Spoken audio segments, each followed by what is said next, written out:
In this section, we'll be discussing section 7.4 from chapter 7 of P3. Okay, and we'll be discussing the reverse chain rule. Okay, so in differentiation, we learned the chain rule, where let's say that if you have a function fx, if you have a function inside a function, so f of g of x, okay, if you have a function inside a function f of g of x, in that case you usually look for usually differentiate the outer function first, so f dash of gx, okay, leave the inner function as it is, and then you multiply by the derivative of the inner function.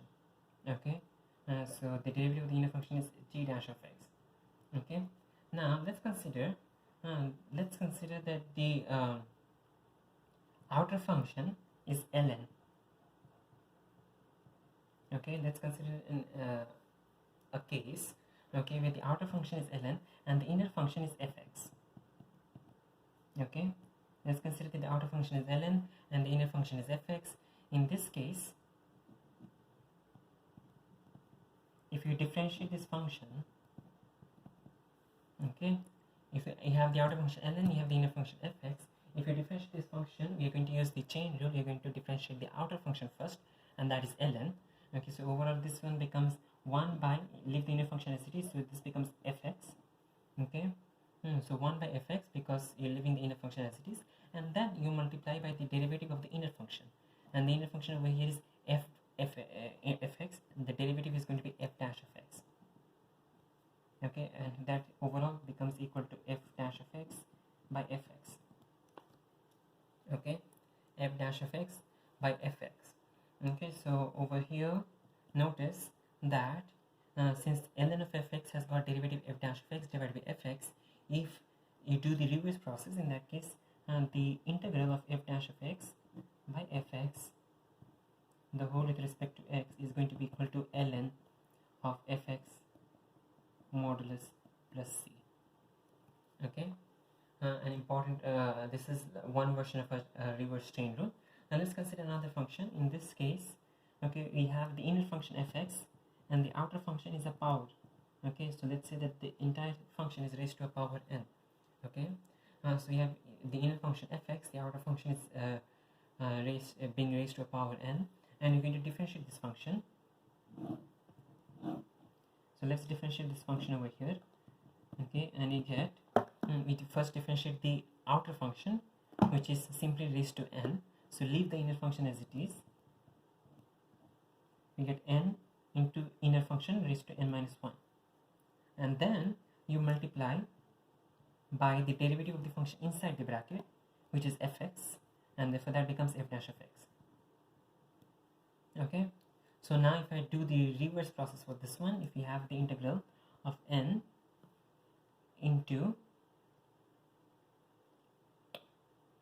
let's not consider n, let's consider f dash of x into fx raised to n, okay, the whole thing with respect to x, this is going to be equal to, notice that the derivative of f dash of x, f dash of x is there already, leave it as it is.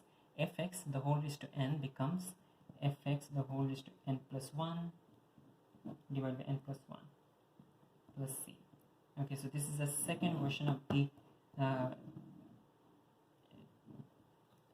reverse chain rule. Okay, and so again, if you have the function on the denominator and the derivative of on the numerator, in that case it is going to be ln of fx the whole modulus plus c. Okay, if you have the derivative multiplied by the function raised to a power, in that case it is going to be fx the whole raised to n plus 1 divided by n plus 1 plus c. Okay, so these are just the reverse chain rules. Okay, if this is the differentiation procedure, in that case this is the integration procedure. If this is the differentiation procedure, in that case this is the integration procedure. Okay, in section 7.2, this is section 7.4. In section 7.2 we saw a special case of this. Okay, and the special case we had was a linear function. So let's say that in the first case we have ln of 2x plus 3 let's give another example. Let's say ln of 5x plus 5x minus 9. Okay, so if ln of 5x minus 9, if we differentiate this function, we get 1 by 5x minus 9 into f dash of x, okay, into the derivative of the function inside the bracket, that is 5. Okay, now instead if we have 5 by 5x minus 9, the integral for this function with respect to x is going to be, okay, notice that we have 5x minus 9, we have the derivative of the function 5x minus 9 5 on the numerator, so we have the function in the denominator, we have the derivative on the numerator. This is going to become ln of 5x minus 9 plus c. Okay, this was back in 7.2. We studied the reverse chain rule, but we just had the inner function was simply a linear function. In this case, the inner function could be any function. It does not have to be a linear function.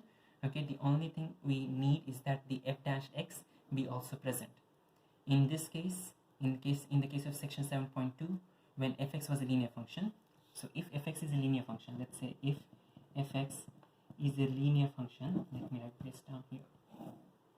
Okay, if fx is a linear function, okay, such that fx is equal to ax plus b, in that case f dash x is going to be equal to simply a, okay, because ax plus b gives you a, which is a constant. Okay, so over here we have a constant, okay, and this was what you did in section 7.2. Let's consider another example. If we have 5x minus 9, let's give another example, 8x plus 12 the whole raised to 6, okay, the derivative of this function is going to be 6 into 8x plus 12 the whole raised to 5 into the derivative of the function inside the bracket, and that is going to be 8. Okay, so now on the other hand, if we try to integrate 8x plus 12 the whole raised to 5 with respect to x, okay, what we'll be doing is, let's say that we do have 8 over here, okay, so we have 8x plus 12 and we have the derivative of 8x plus 12 as well.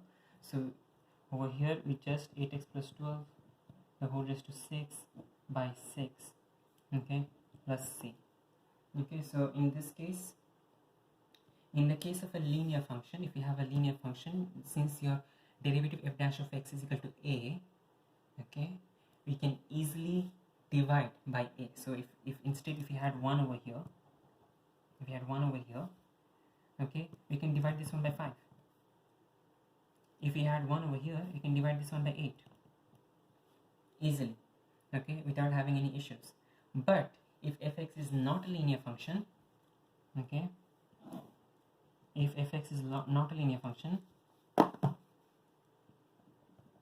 if fx is not linear, f dash of x is not a constant then. Okay, so when you had linear functions, you could easily divide it. Okay, if you do not have the correct number over here, you could easily divide it over here. But in the case of f dash, in the case of non-linear fx, okay, you do need the exact derivative on the integrand itself. You cannot simply divide it. Okay, so let's give an example. Okay, let's say that we have ln of x squared.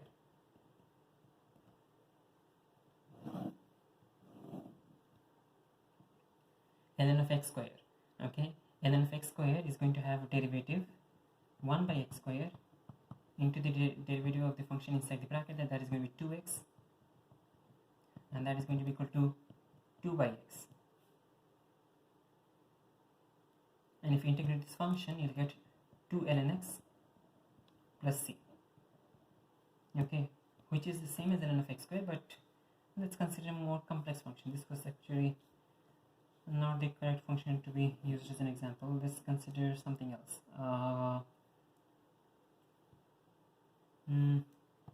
ln of sin x. Okay, so ln of sin x is going to be equal to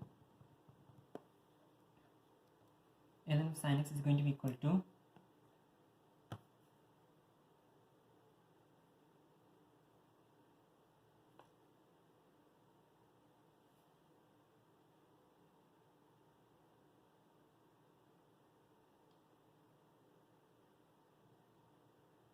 ln of sin x is going to be equal to 1 by sin x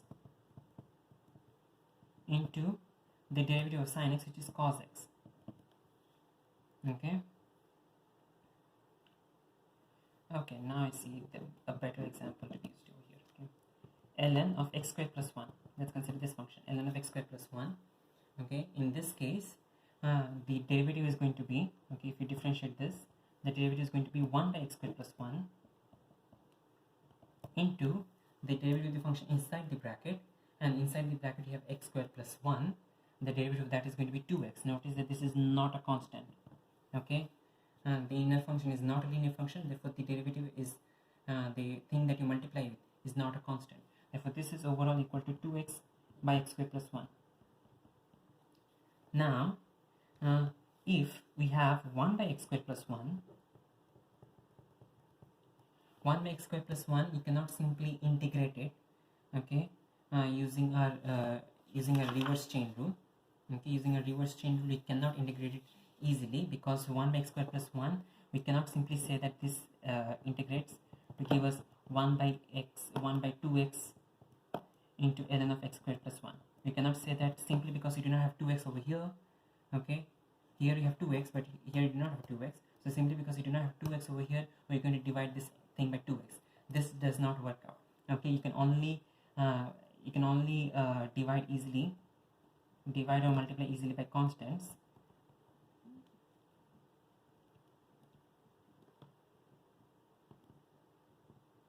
Okay, not by functions, not by functions, any expressions which have x in it. Okay, because 1 by 2x into ln of x squared plus 1 does not have this derivative. We'll have to use the product rule. Okay, and you'll notice that the derivative is not the same as this. Okay, if you try to differentiate this, let's try differentiating this. Okay, you have 1 by 2x, you have ln x squared plus 1. We need to use the product rule. Let's leave this one constant for the first term. Okay, when you differentiate this, okay, let's leave this one constant for the first term. We get 1 by 2x into ln of x squared plus 1. That becomes 2x into 2x by x squared plus 1. Okay, ln of x squared plus 1 becomes 2x by x squared plus 1. Then you have ln of x squared plus 1. That remains constant. And then differentiate 1 by 2x. And that becomes minus x squared. Okay, so this is definitely not this. Not equal.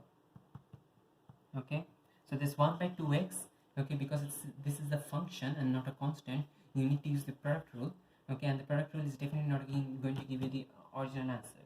So again, repeating what I said, okay, if you have a linear function, you can easily transfer the coefficients. If you do not, let's say I needed a 2 over here, but I don't have a 2, in that case I can easily divide by 2.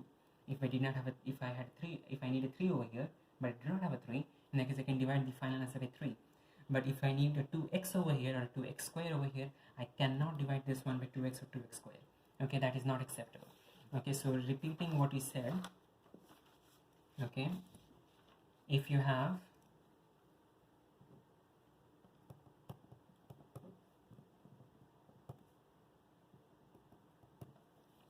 the function in the denominator and the derivative in the numerator, this is going to give you ln of fx plus c. Okay, this is going to work out for both linear and non-linear functions, so it does not matter if fx can be both linear or non-linear.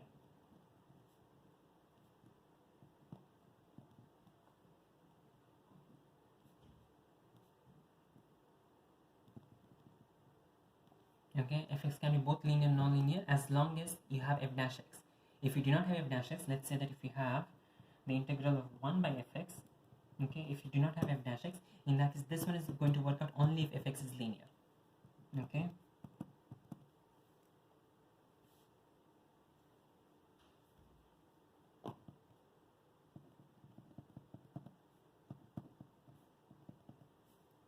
only if fx is linear, or if fx can be expressed in the form fx is equal to ax plus b.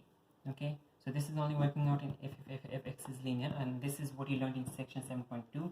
In this current section 7.4, we are learning the overall reverse chain rule. Okay, and now in a similar fashion, okay, and if you have f dash of x multiplied by f of x the whole raised to n integrated with respect to x, you'll get f of x the whole raised to n plus 1 divided by n plus 1 plus c. Again, okay, fx can be linear or non-linear.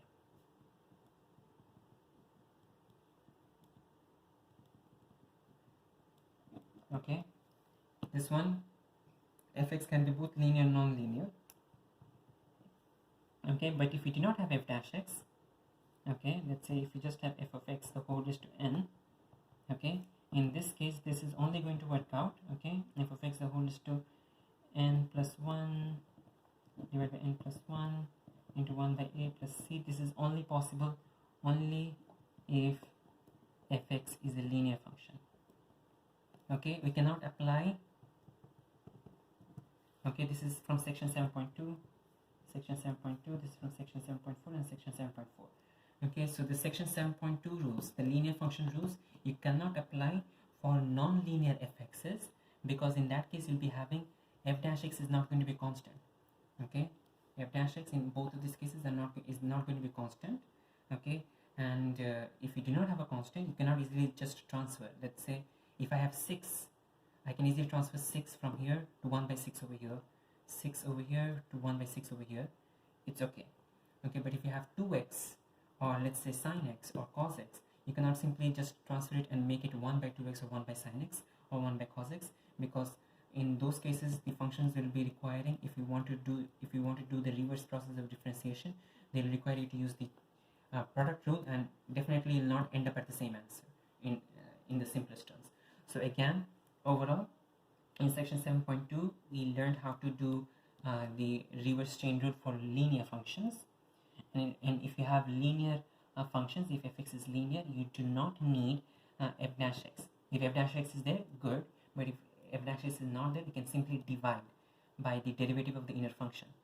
But if the inner function is not linear, in that case you do need, okay, the f dash x part in the integrand itself. Okay, you cannot simply divide by the integrand over here. Okay, so now let's consider examples for this.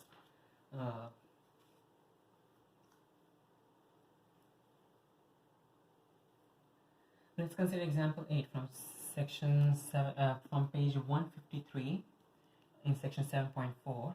We have the integral for 2x by x squared plus 1. Okay, with respect to x. Okay, notice we have a denominator x squared plus 1, we have a numerator 2x. The denominator x squared plus 1, the derivative of the denominator is 2x. Okay, so here, okay, x squared plus 1, definitely when you differentiate this, you get 2x. In other words, you have the function in the denominator, you have the derivative in the numerator, and thus this follows our very first rule over here. Okay, f dash of x by fx with respect to x. So this becomes ln of x squared plus 1 the whole plus c. Okay, let's consider another example. Let's consider example 8b from the same page. We have the integral of cos x by 3 plus 2 sin x the whole with respect to x. Notice over here also we have the same pattern. We have 3 plus 2x. The derivative of this function 3 plus 2x is going to be cos x. Okay, if you notice, the derivative of 3 plus 2x, 3 plus 2 sin x is equal to cos x, is equal to 2 cos x actually. Okay, the derivative of 3 plus 2 sin x is equal to 2 cos x, but in the numerator right now we just have cos x. Okay, so since we have just cos x, in the final answer you can do a 1 by 2 and then continue with the procedure. Okay, notice that the constant, if we had 2 over here, in that case this would be an exact derivative of this function, and we'd have ln of 3 plus 2 sine x, the whole modulus. Okay, ln of the modulus of 3 plus 2 sine x plus c. But over here, since we did not have the 2, we can easily divide by the half. Instead, if we had 1 over here, let's say that we did not have cos x over here, we had 1, we cannot actually divide by cos x over here, because cos x is not a constant. Okay, this would be not correct. Okay, if you do not have cos x, in that case definitely you'd have to look for other methods of integration. Okay, we cannot simply divide by cos x and say that we are done with the reverse chain rule. Okay, cos x is not a constant. We can move the 2 from the numerator to the denominator over here, but you cannot do that with the cos x thing. Okay, so cos x does stay over there. Okay, and again repeating the procedure, 3 plus 2 sin x has got derivative 2 cos x. We have simply cos x, therefore we are dividing the final answer by 2. Okay, let's consider another example. Let's consider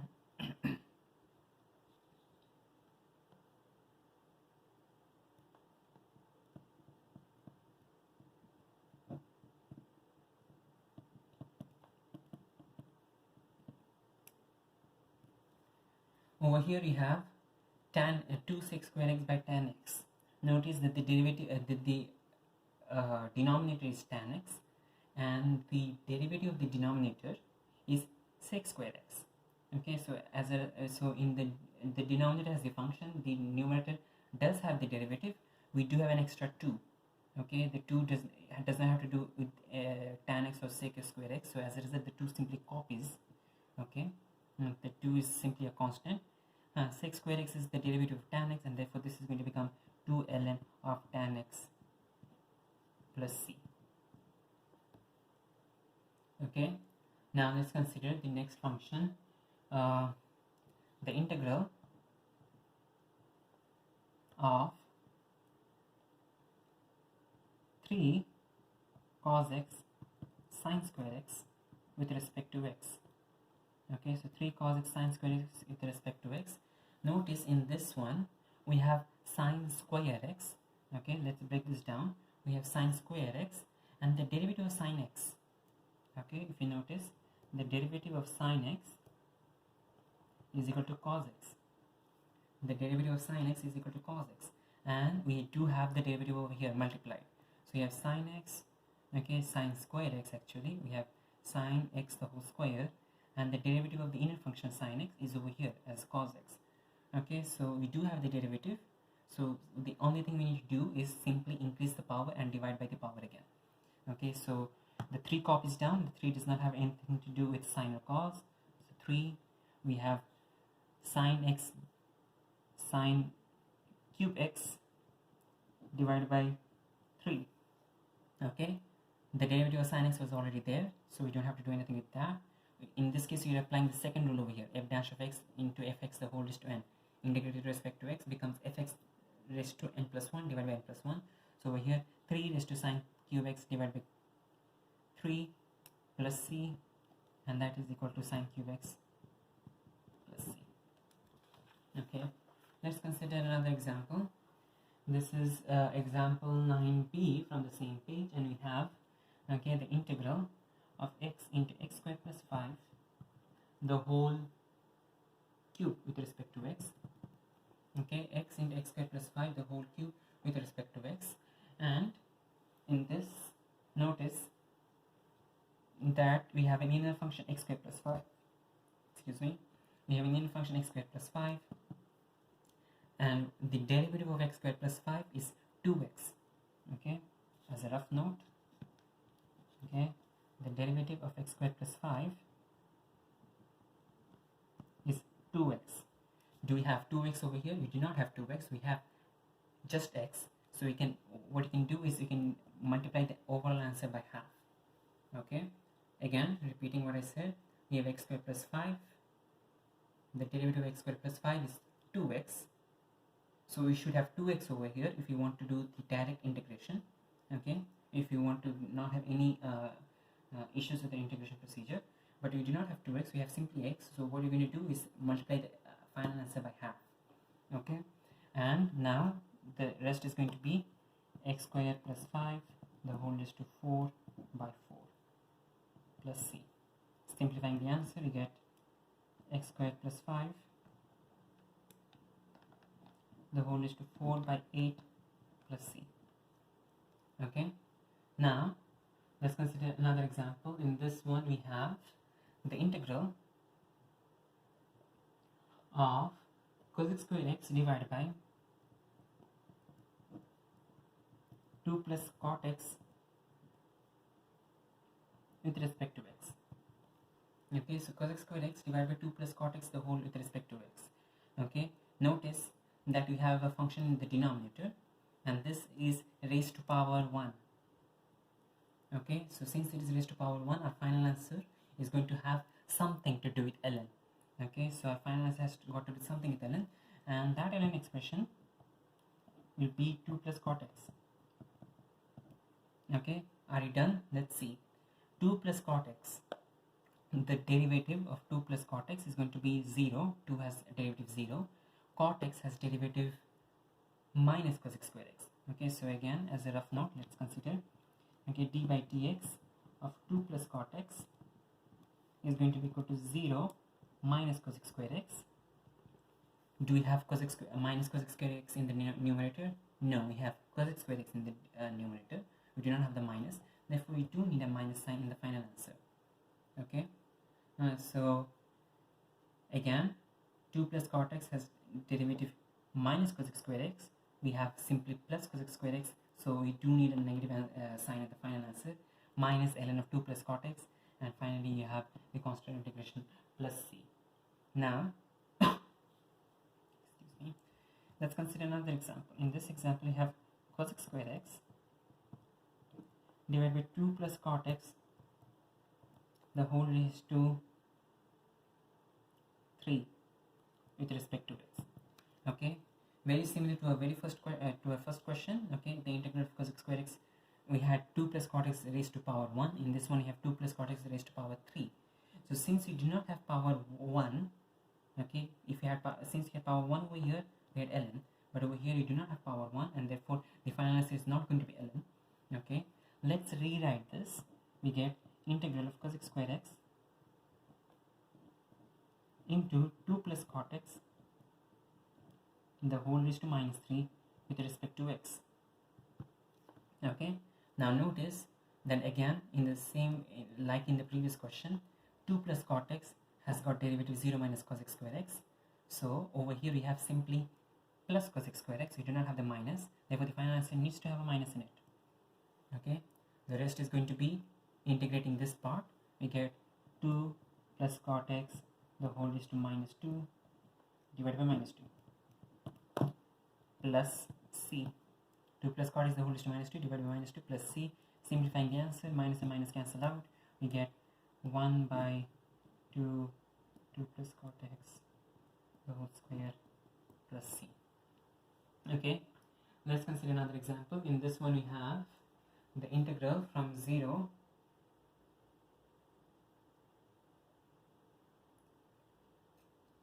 this is example 11 from page 155, and we have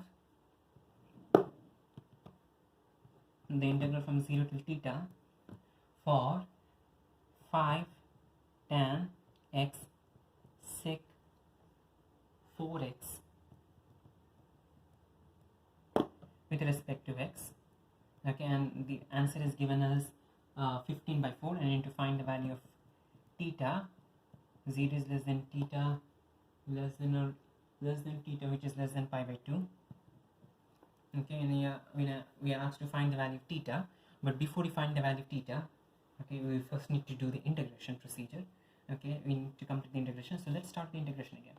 Okay, we have integral of 5 tan x sec raised to 4x. Okay, definitely over here currently it does not look that the integrand is not a recognizable standard integrand. Okay, we do not have tan x sec raised to 4x in a list, definitely we have sec x tan x, we have sec square x. Okay, so since we do not have we do have sec x and tan x. Okay, and we can try to modify this one. Notice that if we try to remove a sec x and tan x, this becomes, okay, the integral of 5. Okay, let's take a tan x out, let's take a sec x out from this, and then we are left with sec cube x. Okay, so tan x we have sec raised to 4x. Okay, and let's take tan x and sec x out, we have sec cube x. Now notice tan x sec x is the same as sec x tan x, it does not matter how you write it. Okay, so sec x tan x is the derivative of sec x. Okay, from our list of standard derivatives, sec x tan x is the derivative of sec x. Okay, therefore since sec x tan x is the derivative of this function, we can now use the reverse chain rule. Okay, we can now use the reverse chain rule. So this one is going to become the 5 copies down, the 5 copies down. Sec x tan x is the derivative of sec x, so leave that. We have sec x raised to 4 or sec raised to 4x divided by 4. Okay, sec cube x becomes sec raised to 4x divided by 4 plus c. Okay, so 5 into sec raised to 4x divided by 4 plus c. So this is the indefinite integration. We are actually concerned about the definite integration over here, so let's rewrite that function over here. The integral from 0 to theta for 5 tan x sec raised to 4x with respect to x is equal to then 5 by 4 sec raised to 4x. We do not have the plus c now because we're doing definite integration. You get 0 to theta. Okay, and that is equal to 15 by 4. Okay, let's insert a theta in 0. Let's take 5 by 4 out. Okay, so overall this becomes 5 by 4 the whole multiplied by sec raised to 4 theta minus sec raised to 4 0.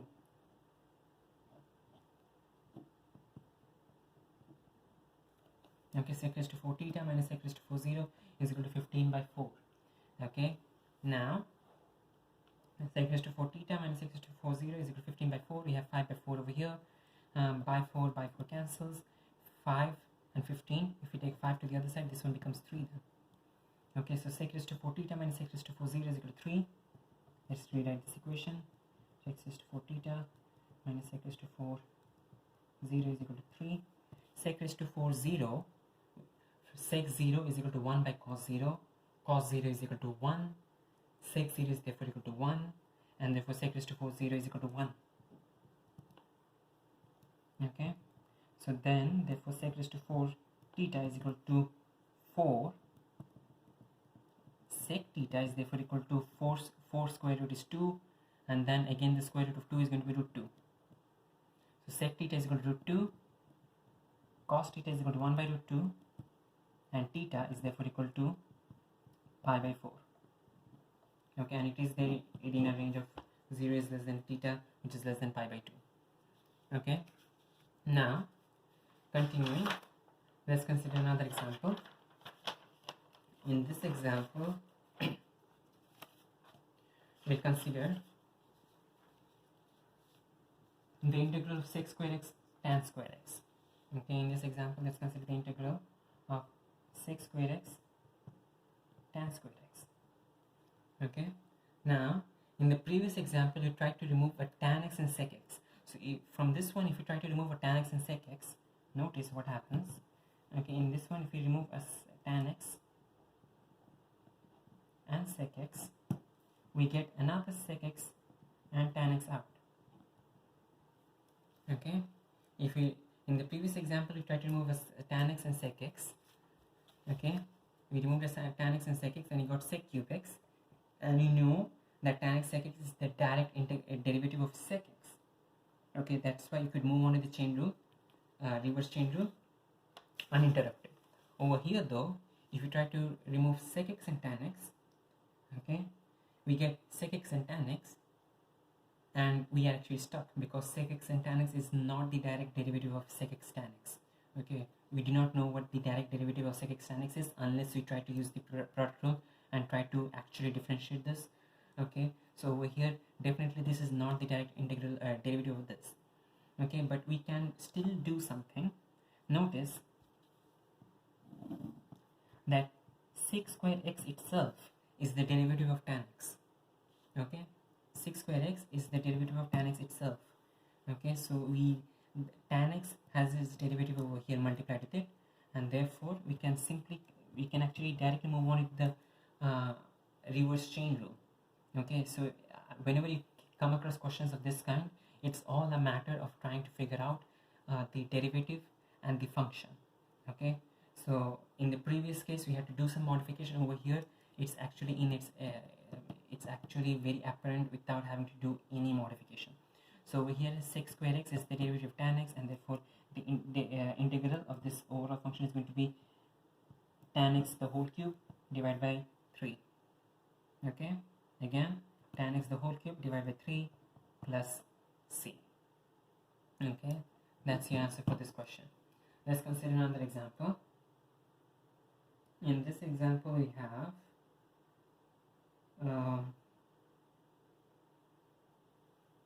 the integral of sec square x into e raised to 4 tan x with respect to x. Okay, sec square x into e raised to 4 tan x with respect to x. Okay, first break this.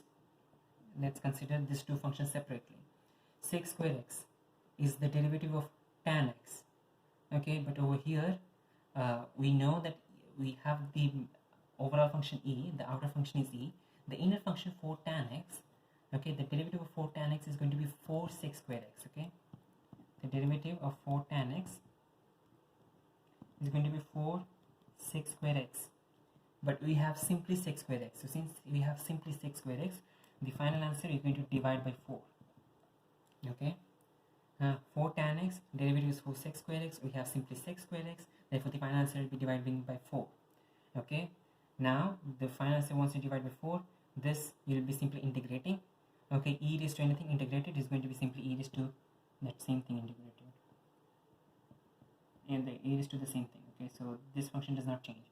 Okay, so 1 by 4 e raised to 4 tan x, the whole with respect to x, the whole plus c, excuse me. Okay, 1 by 4 into e raised to 4 tan x plus c. Let's consider another example. In this example we have the integral of cosec square 2x into cot 2x. The integral of cosec square 2x into cot 2x, the whole with respect to x. Okay, in this function, notice that you can break this function down, and cosec square is the is the derivative of cot. We do need to take care of some signs. Let's see. Okay, so what is the derivative of cot? Okay, so d by dx of cot 2x is going to be equal to, okay, first differentiate the outer function cot 2x, we get minus cosec square 2x, and then we need to multiply by the derivative of the function inside. Okay, so first differentiate outside, you get minus cosec square 2x into the derivative inside, that is going to be 2. Okay, so what do you have here though? We have here cosec square 2x. Over here we have minus 2 cosec square 2x. So we are missing a minus 2. So since you're missing a minus 2, the final answer will be dividing by minus 2. Okay, the final answer will divide by minus 2 because we are missing a minus 2 over here for this one. Now the rest is going to be, because this is the derivative of this function, we are just going to integrate this function as just a whole. Okay, so we get cot square 2x divided by 2. Cot 2x the whole square divided by 2 plus c. Simplify the answer, you get minus 1 by 4 into cot square 2x plus c. Okay,